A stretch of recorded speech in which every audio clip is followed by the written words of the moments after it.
guys, here I am at 2022 New York Comic Con. Jack, how are you doing, man? How's the show been treating you so far? I'm great. I'm great. It's good to be here at Comic Con. It's my second Comic Con. First one was San Diego a couple months ago, and yeah, it's good to be here and playing this awesome character. And it's great to talk to you guys, asking some cool questions and getting into the production of this film.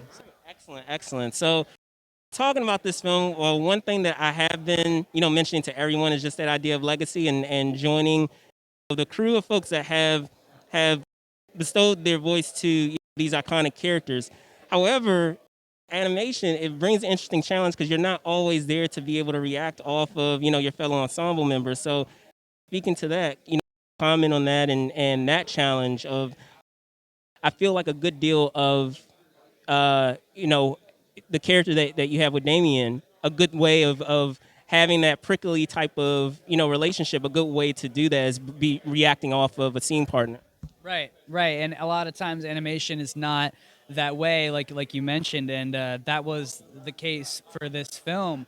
The first session, it's a lot of a guessing game. You don't really see much animation. You see a little bit of it, but it's very early on. And both sessions, it was just me. I met Jack Dylan Grazer today, actually. So, we did a whole movie together and had met. So the second session was definitely different because the animation was further along. I saw myself, my voice in the animation.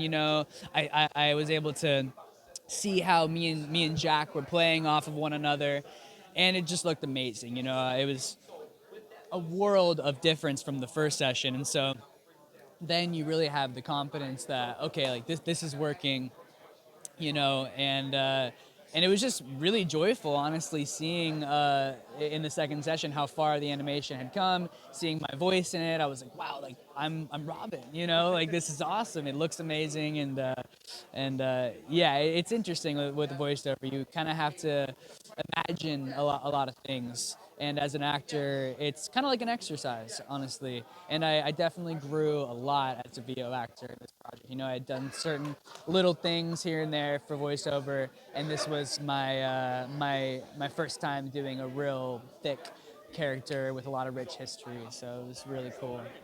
Awesome. Now, secondly, I know you're big into music, and feel like there is some cross pollination there. When you when you're doing voice acting. So, can you briefly comment on bringing those tools from your toolbox, so to speak, and translating it over to bringing your voice to the character. Yeah, I mean, it's all performance, and I think performance in general is kind of it's a similar thing, but a little bit more nuanced as an actor. In acting, we're supposed to really bring a lot of ourselves to our roles, but it's also playing a character. So it's this weird kind of balance of like, how much do I do it of me and how much do I do it of this character? And music, I was actually just talking to Jack about this on the way over here.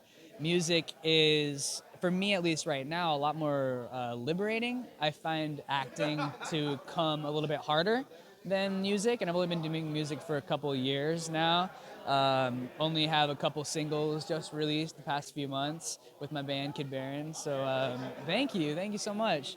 And yeah, I'm really kind of diving into every time I get on stage. When we perform around LA, getting more comfortable up there.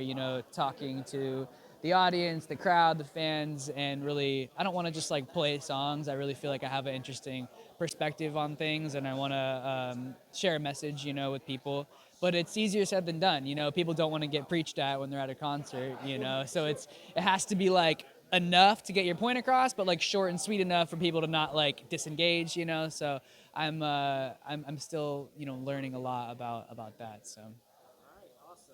Jack, thank you so much. Appreciate your time and enjoy the rest of the show. All right.